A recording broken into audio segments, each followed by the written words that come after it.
Shalom, all praises to Yahweh, Bashim Yeshai, Bashim Kakadash, the honors to the elders and apostles of Great Millstone that rule well. Blessings and salutations to the hopeful elect of Israel. This is 1 Timothy 5, verse 20. Them that sin rebuke before all, that others also may fear. Yeah, man. When brothers are going off, like in the camp, that sin needs to be exposed, man. Brothers need to be aware of it, so it doesn't happen again. Prevention is better than what's the term? What's the term? Is it prevention better than cure? Yeah, prevention is better than cure.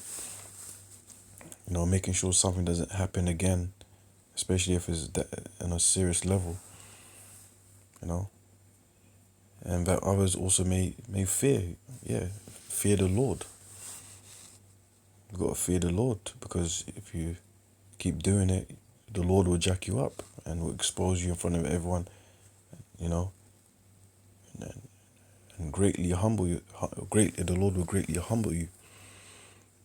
And you don't want to end up in a situation where you're suspended, you're given the boot, because demons will start jumping on you, and you're left out there in the elements in the world, man. That's why we gotta be sharper. We gotta check each other, examine yourself in the mirror, make sure you're doing the work, make sure you're being brotherly, make sure you're praying, make sure you're staying in the spirit, occupied in prophecy, in sync with the spirit, and not getting attached to the world. Right? Because things can happen, man. Things can happen, man. You gotta try your best to be righteous. Try your best to practice the laws and commandments, man. You gotta be careful, man. There's certain boundaries you don't want to pass, like like adultery or stealing, murder.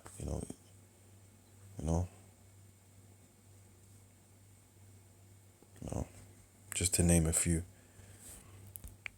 Proverbs 27 verse 5. Open rebuke is better than secret love. Yeah, it has to be exposed openly, man. To the argument. People need to know what's going on. But within the camp, or within Israel. But the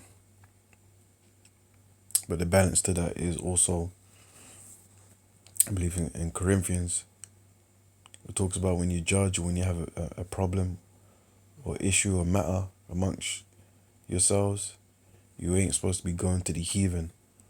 You ain't supposed to be going to the people that are outside this truth for their wisdom or their judgment. Nah, man. They're in the world. They don't care about the things in the scriptures. So we don't need to go to them. Let me get that. 1 Corinthians 6 verse 1. Dare any of you, having a matter against another, go to law before the unjust and not before the saints? Yeah. When you have an issue, when you have a problem, you ain't supposed to be going to the wicked, the people that are not in this truth, to the heathen, to the 2/3. No. Do ye not know that the saints shall judge the world? Yeah. Lord willing, if we be the elect man, we're going to be judging the world. We're going to be ruling the world. We're going to be rebuking people. Yeah? That's why we're supposed to be practicing that now. But forget these people of the world. They care less about righteous judgment. They're doing wickedness themselves. And if the world shall be judged by you, are ye unworthy to judge the smallest matters? Know ye not that we shall judge angels? How much more things that pertaineth to this life? But yeah. If then ye have judgments of things pertaining to this life, set them to judge who are least esteemed in the church. So in the congregation, we got to keep it within the circle. Yeah, it's got to be open, but open within the circle, within Israel, within the camp, you know, not for the world. You're not gonna go to the police officer or a random person in the street, you know. But anyways, with that, hope you've been edified. All praises Yahweh B'Shem Shai B'Shem Kakadash Shalom.